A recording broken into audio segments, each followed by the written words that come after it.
welcome to A Drummer's Guide to, the podcast all about the skills that it takes to be a professional musician, aside from actually playing your instrument. My name is Emily Dolan Davis. I am a drummer by trade, and I started recording this episode, got 22 minutes in, and then realised that my camera had frozen, so that's fun. So I was more than halfway through the episode, and then, yes, so we're back to the beginning. Duh! These things happen. It's fine.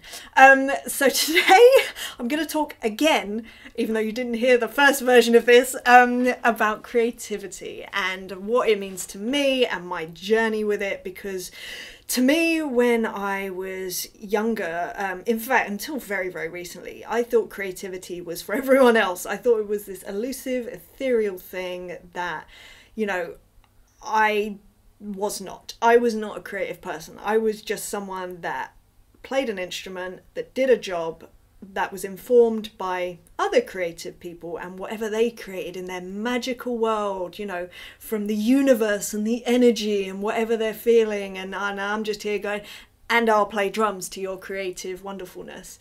And again, this is how I felt for so long.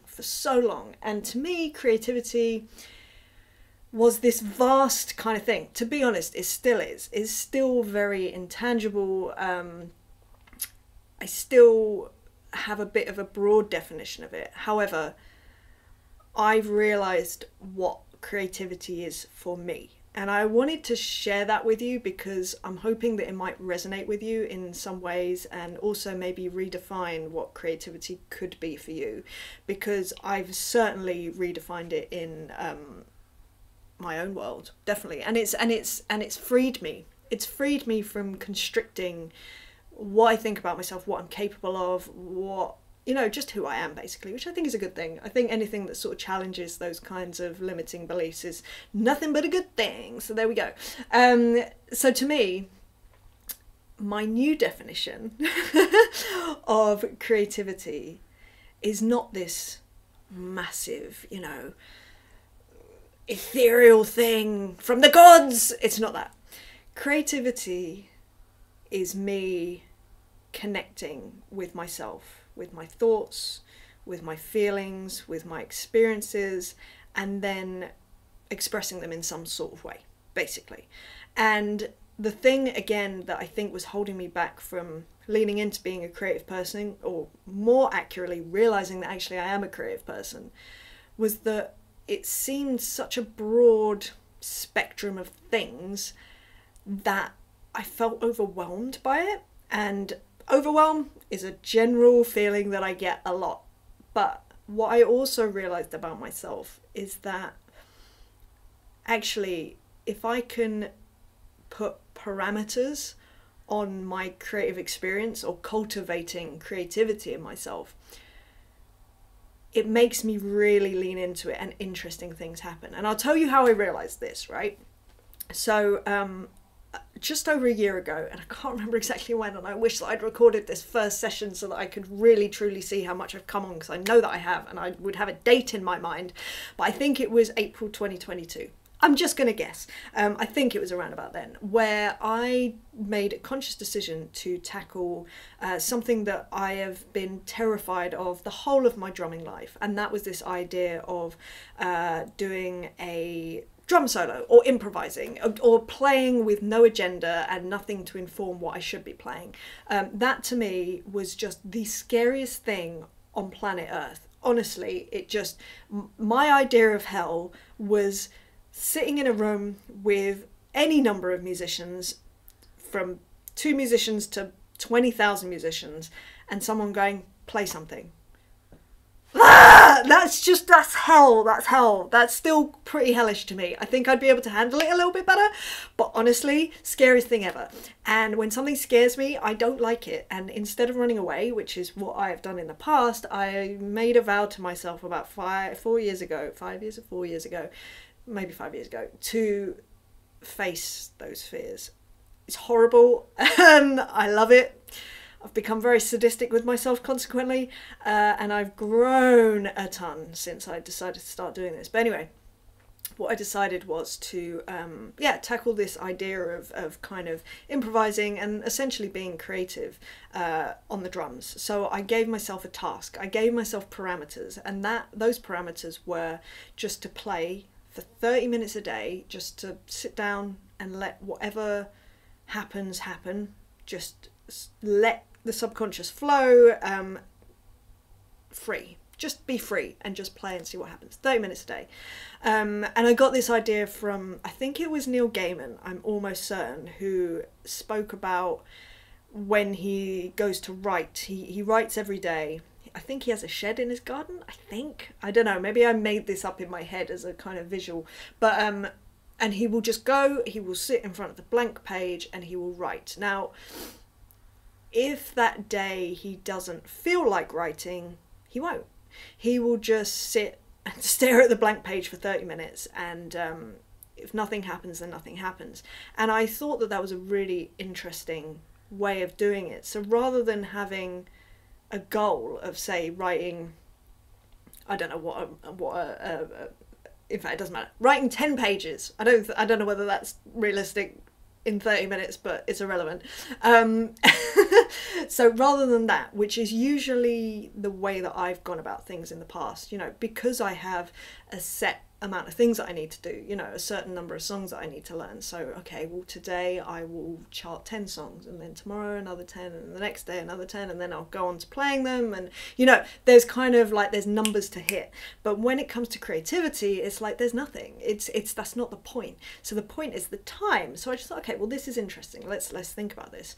Now, another element that I know about myself is that if I'm doing something just for myself, it's very easy for me to not do it, and it comes from a place of low self-worth, has done for a long time, arguably the majority of my life, but I know this about myself, and therefore I can kind of leverage that.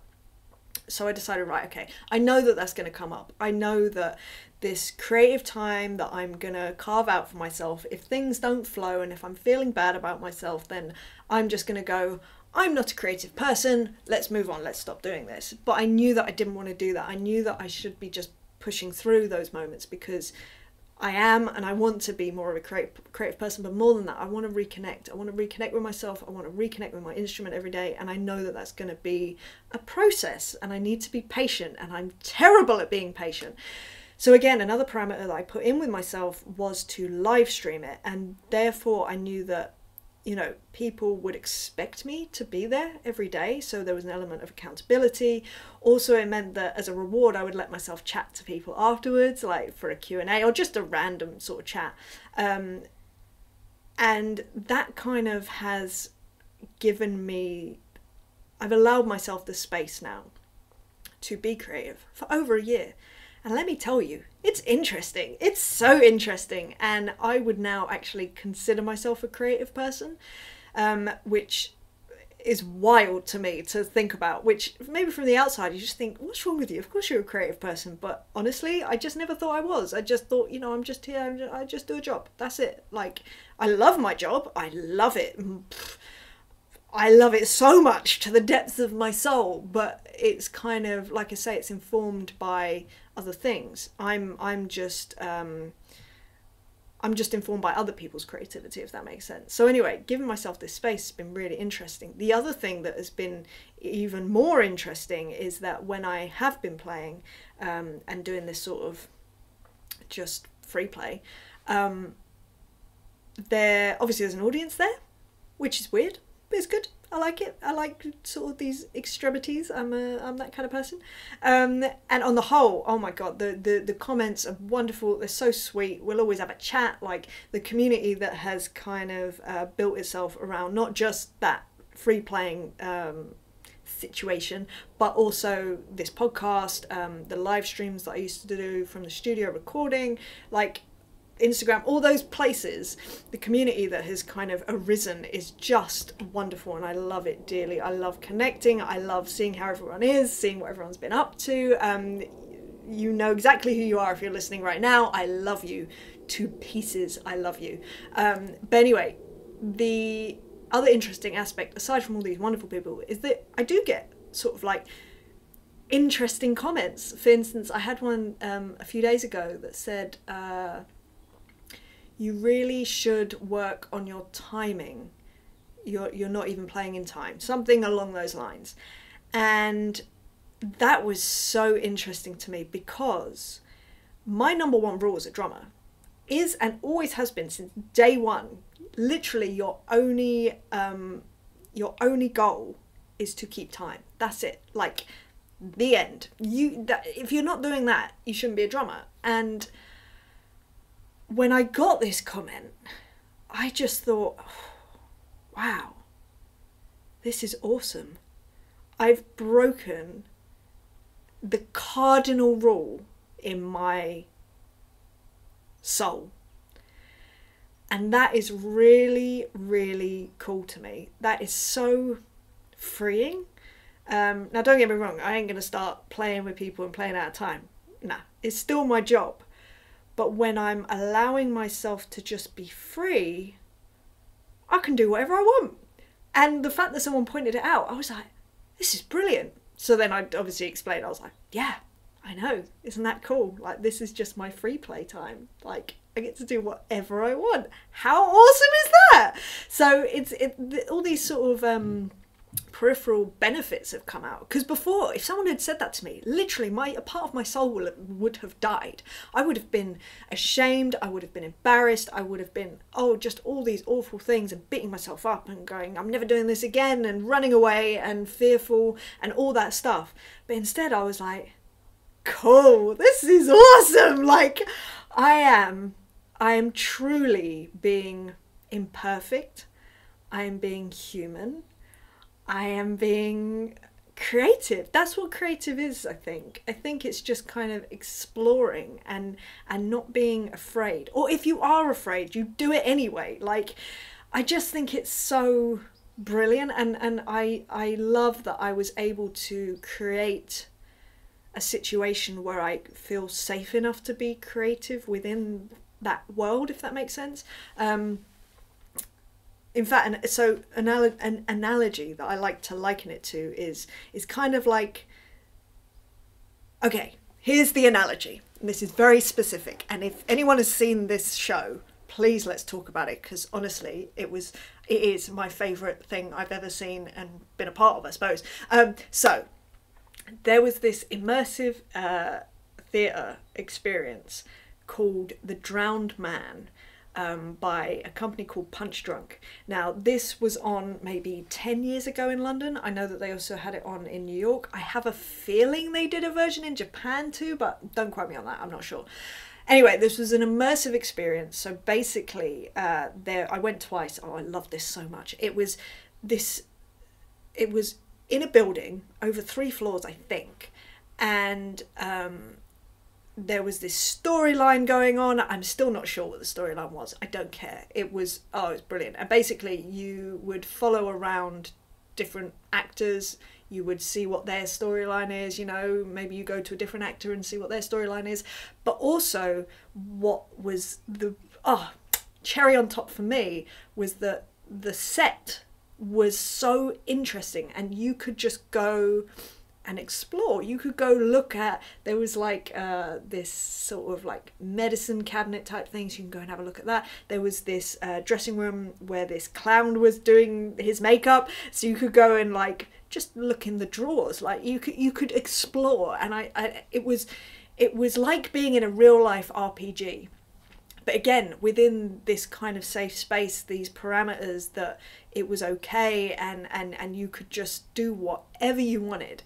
And it felt so inspiring and so, it was wonderful. It was the most wonderful experience of theatre I've ever had. And if I could go back and do it 10 more times, I would. Side note, I followed the clown for a bit, and he took me off to a caravan to this other bit. We saw some dead horse. It was exhilarating.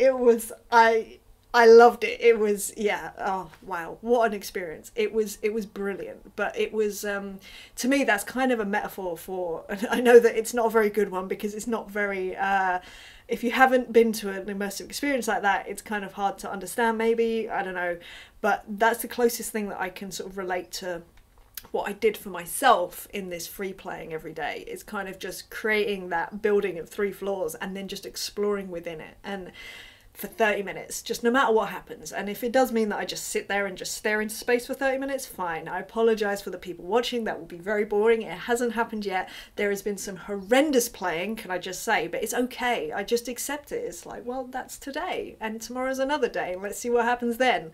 It's a fascinating experience and exercise in being creative, connecting to my instrument every day and reconnecting with myself every day, because inevitably, no matter what your feelings are any given day, it's going to come out in your playing. It is like, and again, unless you're playing professionally, then it's different. You know, a professional persona is something that it doesn't matter what's going on in your life, you should be able to do the job. That's my feeling on it, at least. So anyway, this last year has been a real lesson to me in how I actually am creative and how I've managed to create a situation where I allow myself to be. And again, it's just knowing that for me, I work well with goals and I work well with parameters. And if I don't have that, I struggle. I really do. If there's too many options, I am in a struggle bubble.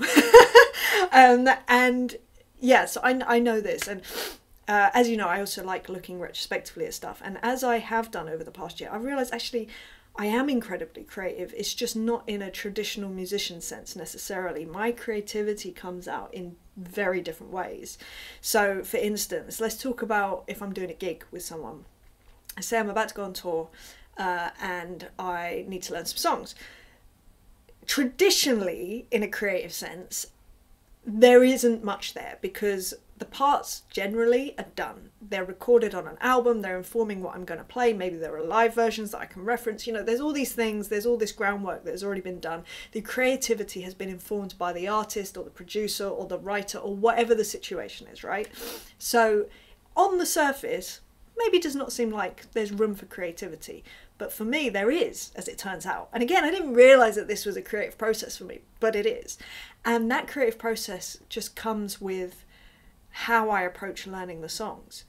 I create systems. I create a way to learn these songs so that I know them. They are in my bones. They are in my soul. I also have, I spoke about this a couple of weeks ago on an episode about stage presence, was it? Being present, not stage presence, being present, and how I lock into a song. And I do that by the lyrics and the story that's being told. I try and find synergy within my own life experiences and channel that into the song when I'm playing it. Or maybe I put myself in someone else's shoes to kind of like tell that story from their point of view, or maybe I adapt some of my own experiences and expand upon them, or, you know, just imagine what it, anyway, I create these scenarios in my head, these visuals that happen, these emotions that happen when I play these songs. And it's not a one and done thing. Every night I get into that state for each song. And sometimes it can be a roller coaster, depending on how the set goes in terms of what songs are next to each other. Woo! It can be woo, up and down. It's great. I love it. It takes a lot out of you, though, I will say. But that is actually a really creative process. I'd never have thought that it was until I started reflecting on this, and I just thought, oh yeah, no, that is creative. That is definitely creative, because I am creating these stories. I'm creating a way to connect because that is important to me. So that's quite an interesting concept. Also, aside from just drumming, social media is a really amazing way that I get to be creative, and I know that a lot of people struggle with it, and I have, and I still do, and you know, I'm very up and down with it, but I ultimately see all social media as a creative outlet and a place to experiment connecting with people. And when I started seeing it like that, it kind of freed me up. And there's a brilliant thing about social media that I think a lot of people find very they may see it as a negative aspect of social media, but I find it very liberating. And that is this idea that social media is so disposable. It's so quick and instant, and you know, you see a post and it's gone and you never see it again. Now, I understand that some people, when they're creating stuff on social media, you know, there's hours and hours and hours of stuff, work that goes into one post, and the idea of it being that disposable is a real kick in the guts, because it's of value to you. Like, it's very valuable. Now, I agree with you if you feel that way, and I think it's about finding the correct platform for that kind of content that is kind of very artistic. It's very, like, I don't know, I find it hard to express what I mean, but I think different platforms are good for different things. In the same way, for instance, this platform is great for podcasting because people can reference it again, they can search, they can come back to it at any time. I think that's really interesting. But if you look at platforms like, say, Instagram or TikTok, it's very much not that. That is not how it's set out. It's much more disposable. It, like I say, you scroll, you see something, you like it, maybe you even comment, and then you keep scrolling, you probably never think about it again. Or you scroll and you don't even notice stuff. You're just scrolling, you're doom scrolling. So it's just like, you know, it's very transitional. Now, where I find this liberating is that means that I get to explore and I get to be creative with not much fear, because it just means, you know, the world keeps turning and people keep scrolling, and if it connects with a few people, great, but it's not a big deal if it doesn't. I'm just going to keep putting stuff out there and keep experimenting and keep showing up and keep showing myself, and the people that it does resonate with, they will be in touch, and they have been, and they are. And like I say, the community that has been created through my various social media platforms is wonderful and beautiful, and I love it. I love it to pieces. But it is a very creative process for me, and I really enjoy it. I really, really do. And obviously there's extra benefits with that in terms of things like Drum Stem Club. That's a wonderful one for me, because not only do I get to play and record and I get to be creative in what I'm putting out there, I get to give back to the community, which is great and a massive, massive thing that is very important to me. But also I get to sort of like try out different sounds in the studio, which is really useful for sessions that I do for artists and stuff. So I'm sort of keeping on top of my game. I'm always trying to learn extra things. I'm always trying to make everything just a little bit better every time. And again, I think that comes naturally with creativity. It's the same with my free playing. Every day it gets a little bit better, even if it feels like it's getting worse. It's not. It's just maybe, I don't know, building that foundation. And even if it's not visible, I know down the line it's so visible. I've seen it. I have evidence where you look back and go, my God, that was rusty. And then, you know, a year later it's like, wow, there's flow to that now. Like that's just happened, and it's not because I've consciously gone, I want to do this. It's just, I'm just going to do it and see what happens. It's the same with social media. It's the same with this podcast, you know, and with Drum Stem Club and everything that I do. Really, it started out as an idea, and then I just started doing it, and then things just evolve naturally. And it does take time, and it does take energy, and it does take commitment to the creative process, even though it may not seem like it's a creative process. Like, it is. It absolutely is. And that also obviously has extended, as I say, like to my own projects. And again, I probably didn't naturally see them as a creative endeavor, but they've become that. So the studio, recording for people remotely, that has become, like, it's a business. Now on paper, a business should not be a creative place. To me, massively creative. I am fascinated by it. I love it. I feel like I'm like Sherlock Holmes, just like always trying out new things, and you know, even things like marketing, which most people would be like, oh, that's so dull. I love it. I think it's so interesting. Like, just creative copy, you know, as I say, social media marketing, fascinating. The psychology behind marketing, oh my God, unbelievable, fascinating stuff, all very creative to me, and just exploring. And again, it's those parameters, it's the parameters of my business, and that's fine. Like, it's it's so fascinating to me. It's so fascinating to me. Also things like I'm currently creating, I'm about to go and teach on the Drummers Odyssey camp in Bristol. In fact, when does this come out? The 30th. So yeah, in just under 2 weeks time, in fact 2 weeks today, I will be teaching on the Drummers Odyssey camp. And so that's a 2-day drum camp. There are 3 teachers, so me, Matty Brown, who I love, and Just Nickel, who I've not met yet, but I'm sure that I will love. And we're going to be teaching over these 2 days, 3 classes a day. And I've been sort of like thinking up concepts of things that I want to talk about and teach and all of that. That is so creative to me. I just love it. It's so good. And whether it's that kind of situation or creating a masterclass or a clinic or a performance for something, I thrive on it.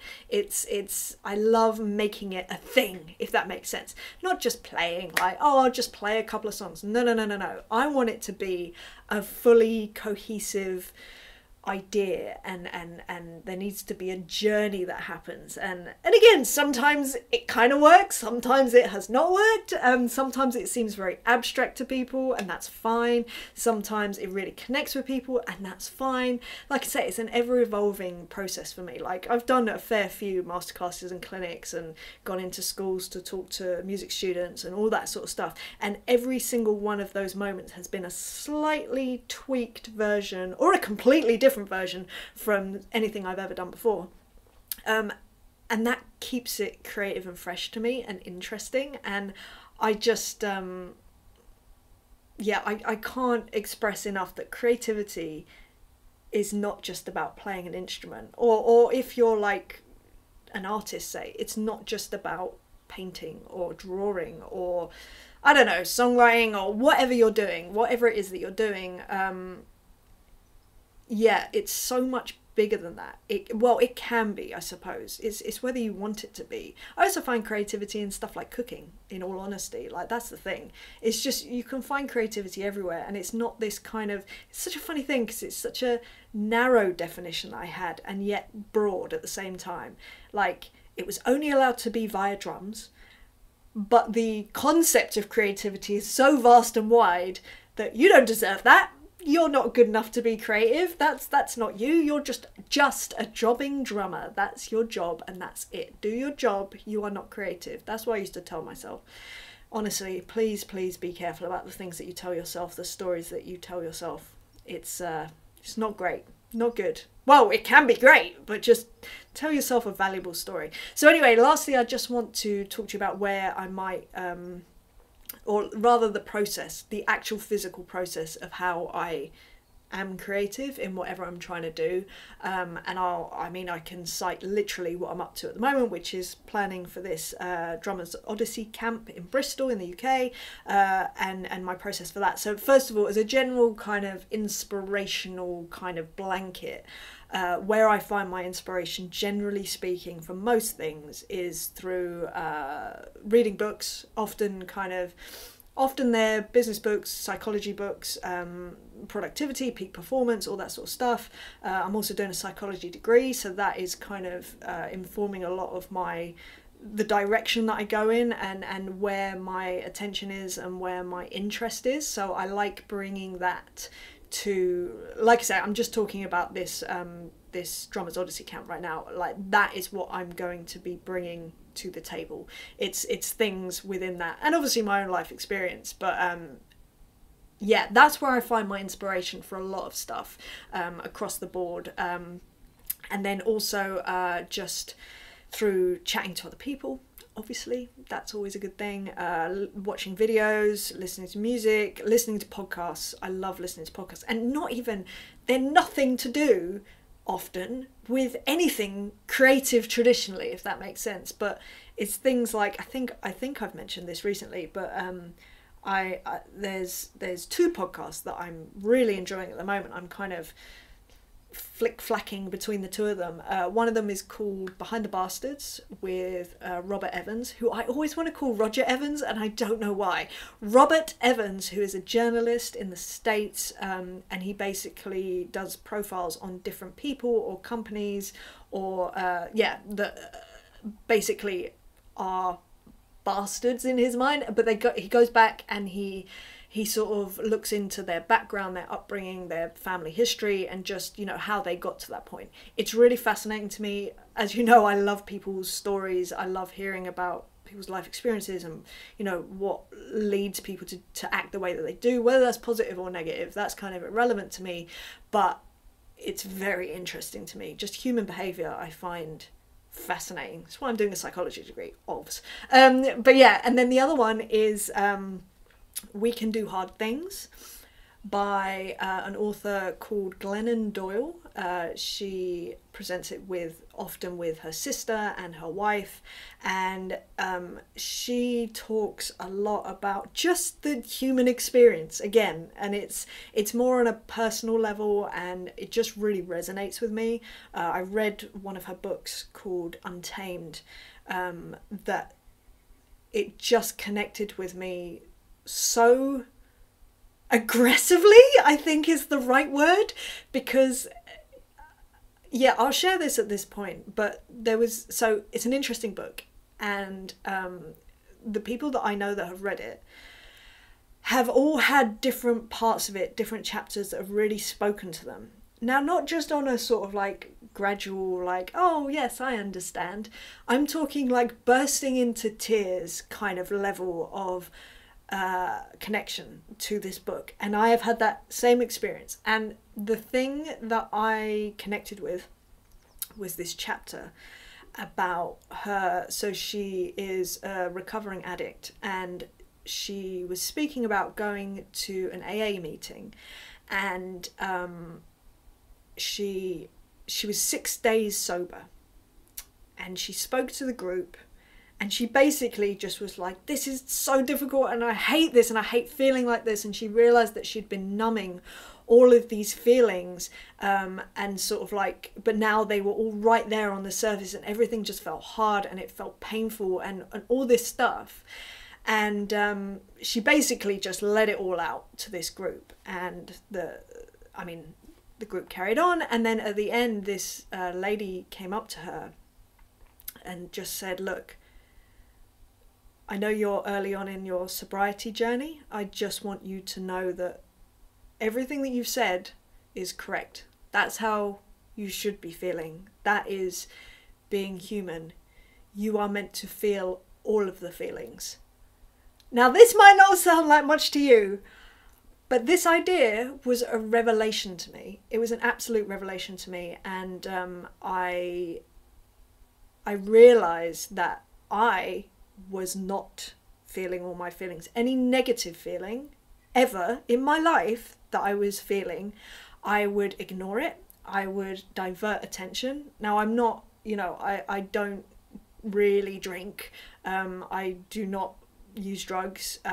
It's mainly because I have a vomiting phobia, if I'm honest. I won't go into that. But my coping mechanism was, and arguably still is, work. So this is a bit meta, this whole situation. But anyway, what I realised was that where she was using alcohol to numb, I use work to numb. It's why I like staying busy. It's because it means that I can run away from the negative feelings, because to me, if I was feeling anything negative, it meant that I was failing. I didn't know that you're meant to just feel those feelings, and that's okay. So anyway, this chapter made me burst into tears. I thought I'd just share it because it might resonate with you. If you want to pick up that book and go and read it, I really would recommend it. But anyway, this is the podcast off the back of me reading that book. I sort of like looked it up, and really interesting, really, really interesting. And like I say, it's all very much to do with life experience.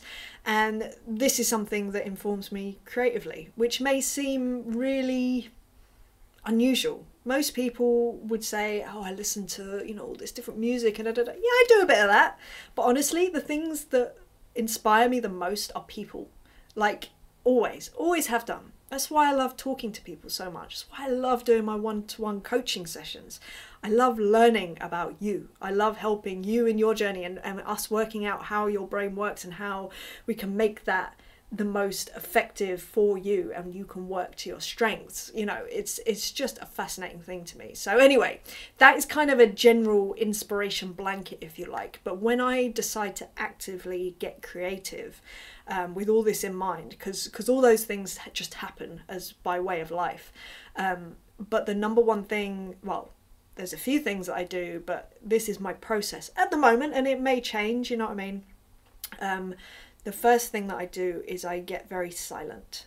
And if you know me, I know this sounds weird if you don't know me that well, but I'll let you into a secret. I love silence. I love it. I love solitude. I love my alone time. I love just being quiet. I know it's weird. I talk a lot. I play one of the loudest instruments on the planet. But one of my favourite things is just silence and just sitting still. So anyway, I get silent. And in saying that, I say sitting still. Actually, no, that's not true. What I do is I get very quiet. I try and remove any kind of input thing. So I'm not listening to anything. I'm not watching anything. Certainly not watching anything. And what I will do is I will start covering ground, is what I call it. And whether that means going for a really long walk or series of walks, or going for a really long drive. I love going for a long drive in silence. It is, I don't know what it is. There's something about covering ground, and also I think being preoccupied, like you're physically preoccupied with driving or with walking or whatever. It means that all I have is my brain, which is great. So, and then I just start percolating on whatever it is that I'm trying to get creative about. And it's often kind of not solving a problem, but it is kind of solving a problem. There's always a goal, there's a question. Like I say, unless it's a free playing thing where it's just, here is 30 minutes, do whatever you want. Usually with things like the Drummers Odyssey camps, like, right, what am I going to teach? What do I want people to know about? How do I want people to feel? How do I want them leaving these 2 lessons? Like, how can I inspire them? How can I give as much value as possible? These are the questions that I've asked most recently when I've been working this out. And I will just, often I will talk to myself. I will do voice notes to myself. I will write stuff down if appropriate. Obviously, if I'm driving, not so much. But yeah, and I will kind of like just let it flow and just see what comes out and question stuff. I mean, honestly, talking to myself a lot. I mean, I do not look very well sometimes when I'm walking in the woods. Yeah, it's funny. I mean, meh, I am who I am. So anyway, I will do this and I'll sort of get together a collection of thoughts, and then I will start writing, and not typing, writing on paper or on a tablet or whatever, and I will let it flow out of me, all the stuff that I'd kind of percolated about, and I can reference back the voice notes or the notes or whatever if I'm sort of forgetting anything, but I try to just sort of let it come out naturally. And this will be, as I say, writing. Sometimes it involves like drawings, because sometimes I see it as a spatial thing. I see it as a journey. There needs to be arrows involved, sometimes colours even. And yeah, so I kind of like just get it down on paper just so that I can see a visual representation, not just of the words, but the shape and the journey and the flow of what I'm trying to do, if that makes sense. Probably doesn't, it's okay.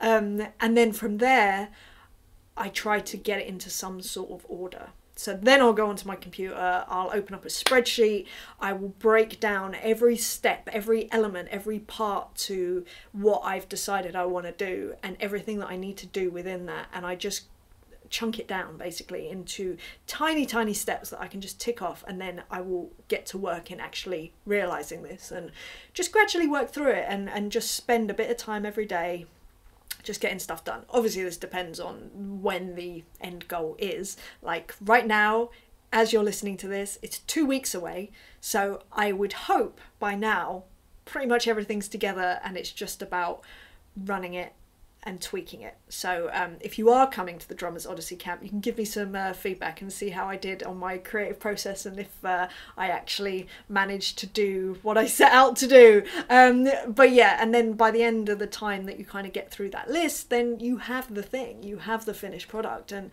I think I first learnt about properly like drilling down on that concept was I think it was when I put together my remote recording business course, which is the course that teaches the business side of running a business, running a remote recording service business. Yeah, and it was just necessity. It was like, right, I sort of like brain dumped all of my stuff that I wanted people to know about how I run my business, and then sort of like just put it in some sort of order, work out how I was actually going to teach that and express that, and just kind of like give as much value as I could. But it just all ended up in this kind of like spreadsheet essentially, and all I did was just kind of just tick stuff off, right? Film this video today, and I'm just going to edit that video, upload it there, and then do all the peripheral material, and you know, and then it was about the marketing of it and the lead up to it being released, and So again, it might not sound very creative, but I tell you what, it feels creative. It feels really creative. And as I say, I work well with goals and parameters. I don't work well with just open space and just go. I tell you what, here's another thing. I realised that I'm like this in life too, right? So once I went walking in, where was it? Was it Dartmoor? Maybe. So I go walking a lot. I love walking. But I love walking when there's a path. Partly because I get lost a lot. My sense of direction is terrible. I am the person that needs breadcrumbs. I am the person that also would use breadcrumbs and definitely get lost. But anyway, once I went to Dartmoor and was faced with this open space to walk on, but it had no like walking paths. It had nothing. It was just an open space. And I was frozen. I didn't know where to go. And then when I started walking, I felt so uncomfortable and vulnerable and just not in a good way, like I was afraid. I just suddenly felt so small, and like at any moment I could die, which it sounds so dramatic, I know, but it's how I felt. I was like, I don't like this. I don't like not having something to inform what I'm up to. And like I say, in terms of work, if I'm not being informed by someone that's employing me, I now know that I can inform myself and be creative within confines of that. So I think it's really interesting. And well, I think maybe you don't, I don't know, but yeah, maybe something to explore. And I think more than anything, just work out, like, think about how you work and when you thrive in what you're doing, and then maybe transfer it to places that you maybe want to get better in or just improve upon, because there's always somewhere that we can all be improving upon. My goodness, I have loads. The biggest thorn in my side at the moment that I cannot work out, and I've been thinking about this for years and I can't work it out. I've tried so many things. I'd love your input actually. That is staying on top of emails. I am terrible. It's embarrassing.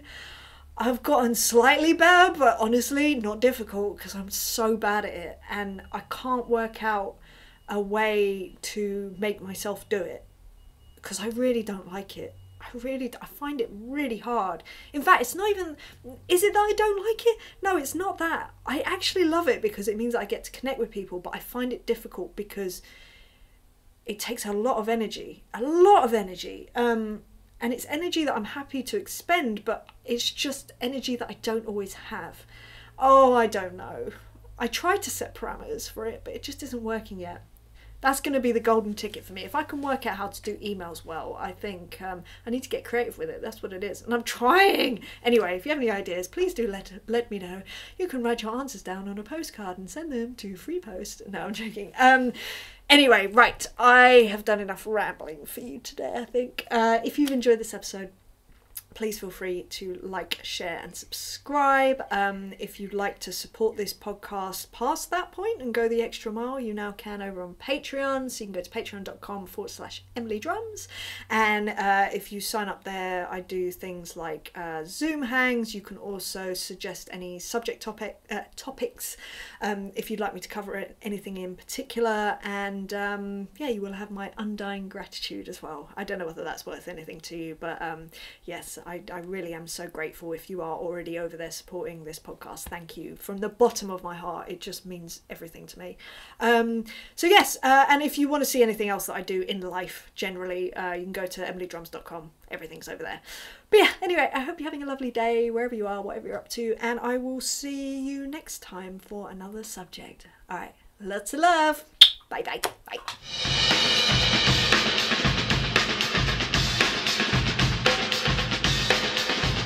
It's almost done too.